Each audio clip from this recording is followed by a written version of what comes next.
Kirei, naka-jackpot sa jowa, ang sarap magmahal kapag hindi ka stress sa partner mo, yung hindi dagdag sa alalahanin mo. Feeling naka-jackpot ang kapuso comedian na si Kirei Celes sa pagkakaroon ng jowang tulad ni Stephen Estopia.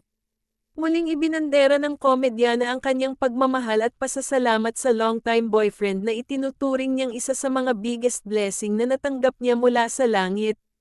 Sa pamamagitan ng kanyang Instagram account, ipinahayag ni Kirei sa buong universe kung gaano siya kaswerte sa pagdating ni Stephen sa kanyang life dahil bukod sa napakabait nito ay talagang mapagkakatiwalaan pa.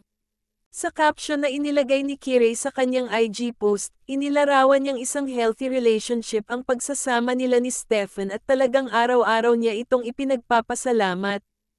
Ang sarap magmahal kapag hindi ka stress sa partner mo. Yung hindi siya dagdag sa alalahanin mo, simulang mensahe ng komedyana. Isa rin daw si Stephen sa nagsisilbing charger niya kapag nalow-lowbat dahil sa dami ng kanyang mga ginagawa at inaatake na ng matinding pagod sa pagtatrabaho. Yung hindi na kailangan bantayan dahil alam niya yung tama at mali. Yung kahit pagod ka na, mino-motivate ka niya magpatuloy. Ang sarap magstay sa relationship na hindi issue ang tiwala at hindi nauubos ang oras sa pagtatalo. Naka-focus lang kayo sa progress at success ng buhay niyong dalawa na magkasama, pahayag pa ni Kirei. Nauna rito, sa birthday greeting ni Kirei kay Stephen na idinaan din niya sa IG, umaasa siyang na pang forever na ang pagmamahalan nila ng jowa. Happy birthday, at Stephen.Estopia at advance happy Anev.